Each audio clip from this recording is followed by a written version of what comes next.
Assalamu alaikum, welcome to 9 p.m. English News Edition at the headlines. The Republic of Djibouti and France renewed their defense partnership. Thousands of anti-Netanyahu demonstrators around the capital in USA.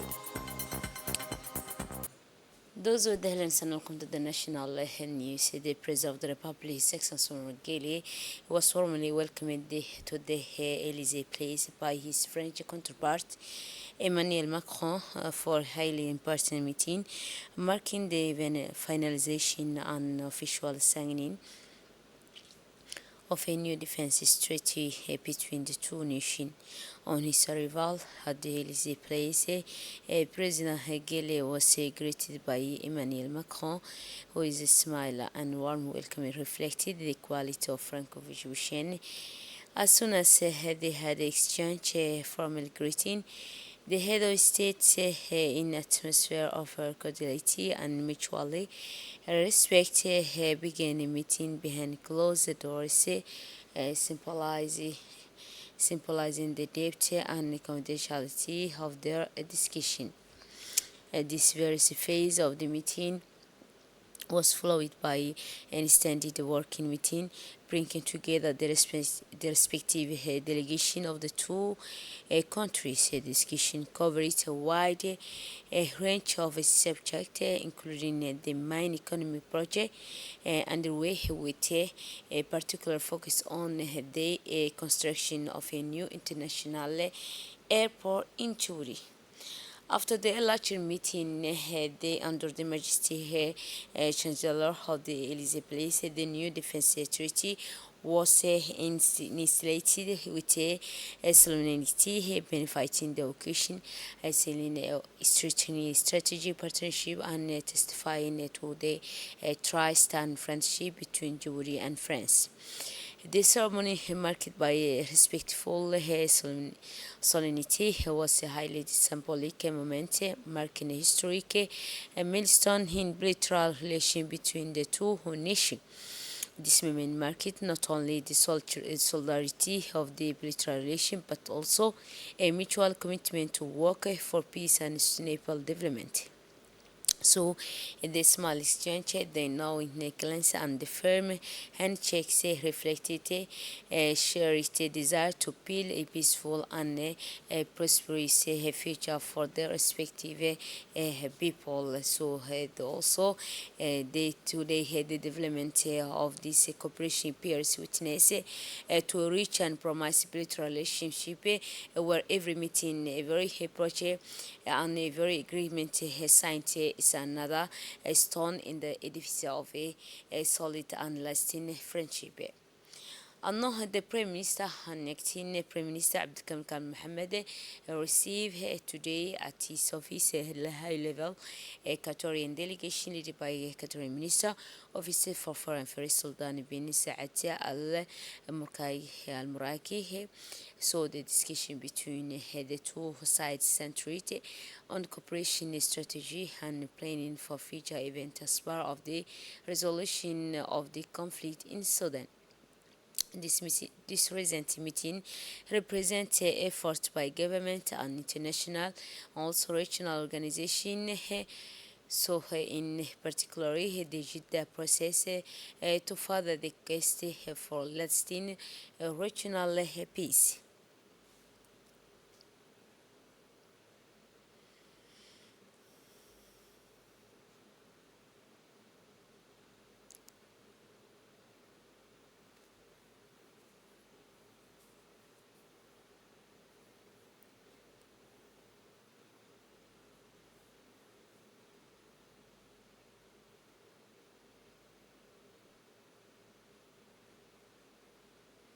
So, in a new initiative to end the war in Sudan, working began this morning at the Kempinski Place Hotel in Djibouti on a major conference for regional and international partners to strengthen peace for Teen Sudan.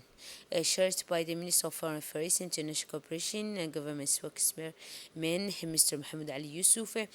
The conference was attended by official delegation from Arab countries, the Arab League, the United Nations, the African Union, the European Union, and many other countries on the African continent.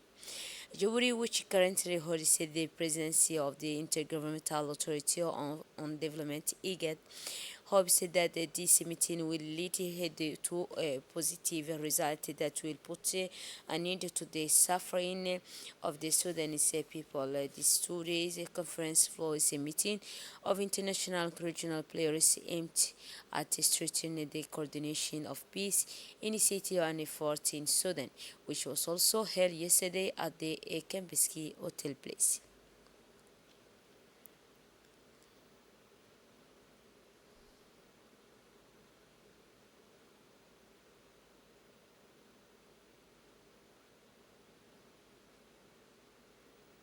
So, the representative of the Arab League stated delivery speech at the opening of the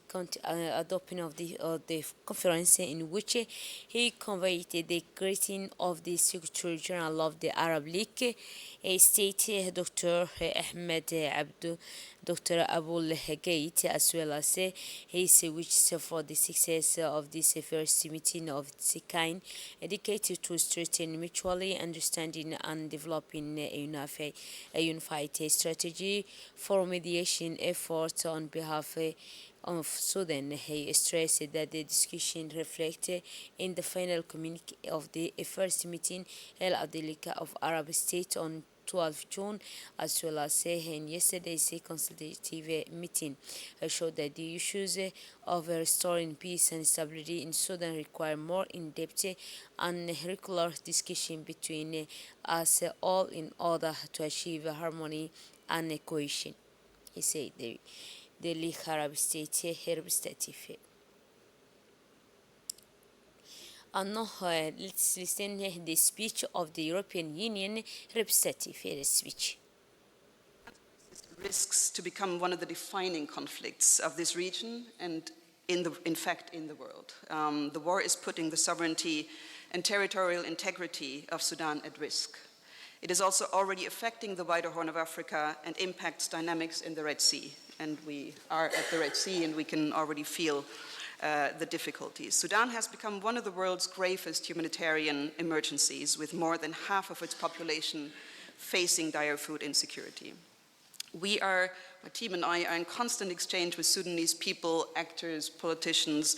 Young Sudanese women tell us terrible tales of starvation, loss of livelihood, and despair. They implore us to do more. Let us bring hope back to the people of Sudan. Excellencies, the Paris Conference, organized jointly by the EU, France, and Germany on April 15 this year, followed three main rationales: increasing coordination, what we do here today, convergence, and collective action. It raised more than 2 billion euros in humanitarian pledges, and I'm happy to inform you that 90% of our EU's humanitarian pledges have been dispersed. It brought together for the first time all competing civilian camps across the divide. It produced the Paris Declaration, in which many of the stakeholders present here today committed themselves to stopping undue interference, and it called for international coordinated efforts. Then we will listen to the speech of the United Nations representative. People of Sudan face horrendous suffering. Our thoughts are with them, with the people of Sudan today and every day. While this war that broke out in Sudan in April 2023 took all of us by surprise, we all reacted, both individually and collectively, to address the plight of the Sudanese brothers and sisters in different ways. Many initiatives have developed since then, with some resulting in some achievements, but fell short of achieving the much desired impact, which is to silence the guns throughout Sudan. The ultimate objective of this collective reflection exercise would be precisely to help generate the widest possible consensus among international actors on the principles, priorities, and processes for addressing the Sudanese crisis. أنا let's listen the Jewish for Farisi Minister Mohammed Ali Youssef. The Sudan crisis is at a critical stage when all indicators are dangerously signaling the complete collapse of the state and potentially its dislocation. Djibouti, as the current chair of IGAD, the African Union, the Arab League, and the United Nations, as well as the neighboring countries and all other friends to the Sudan, we all bear a special responsibility to step forward and come up with a bold and proactive approach to broker an immediate ceasefire between the SAF and the RSF, and urgently work on a humanitarian assistance plan with the mobilization of the necessary resources. At the end of the official ceremony, Bahnan Ali made the Director General of Djibouti Post and Mr. Abdurrahman Ali Ahmed, the Director General of Arilos, still promising partnership aimed at improving the service offered to citizens in the file of European planning and social housing. The event was attended by the Director General Mustafa Mohammed Ismail, who is a partnership post of Djibouti in setting up the Citizen Service Center. As part of its fruitful collaboration, Djibouti Post is committed to provide Arilos with a wide range of services to facilitate administrative procedure for users. This includes the use of post office control located in port 1, 2, and 5 for greater accessibility, digitalization of the amplification service for evidence management of priority transition, and setting up a hotline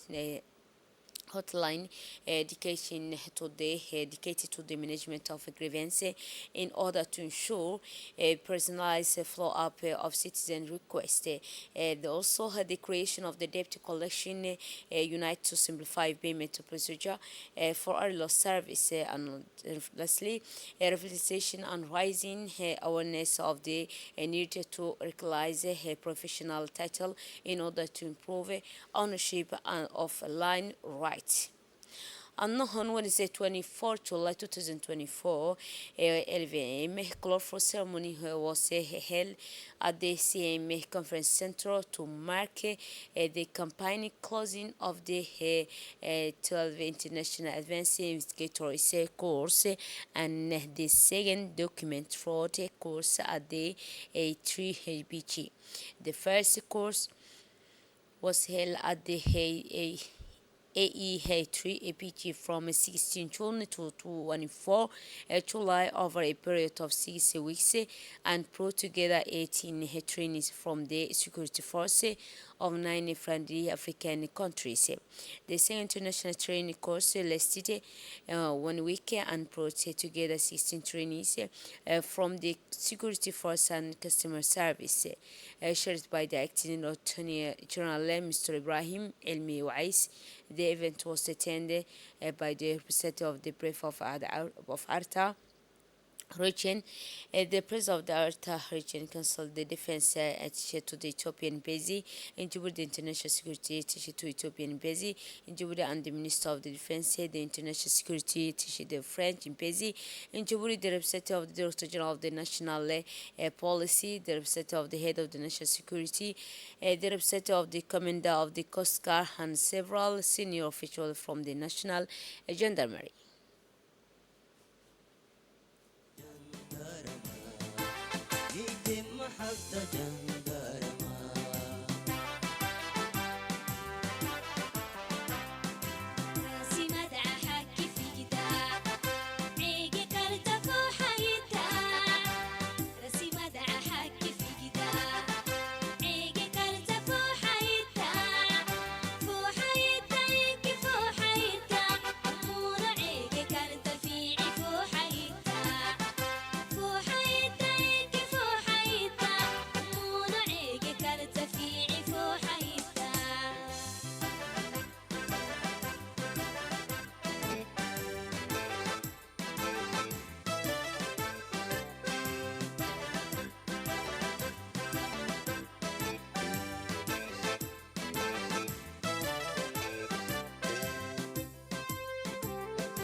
So, in speech, the ceremony had the Boniface Ketin Heduhu, president of the 18 intake of the advanced investigator, a course took the floor to summarize the training program that the trainees had flowed over the past 6 weeks before thanking the various authorities for honoring the ceremony with their presence despite their professional constraints. And now the director of the school, Lieutenant Colonel Hussein Mohammed, he had also gave a speech in which he highlighted the intensive intensity, the training and the growing importance of the AE3PG. He also thanked the local and international partners who are actively participating in the training and making a major contribution to the development of the EA3PG curricula. Anno Ibrahim Hussein Wais, acting public prosecutor, address the training emphasized the added value of this all training course, which was making a significant contribution to consolidating the various phases of the judicial investigation, put off which he held to establish the truth. He paid tribute to the essential role played by the AE3PG in building the capacity of OPG, who are an essential link in the judicial chain. Another the Egyptian Swimming Federation made a significant visit to the territory as part of its regional tour, marking a decisive step in the effort to solidify relation with the local authority and promote the development of swimming nationwide. This audience was followed by a constructive working meeting with the vice chairman of the regional council, Mr. Abdelkader Umar, which took place on the premise of the regional council. This discussion many Paltu Federation is representative to gain a better understanding of local reality while understanding the challenges and the opportunity specific to the region in collaboration with the regional swimming league.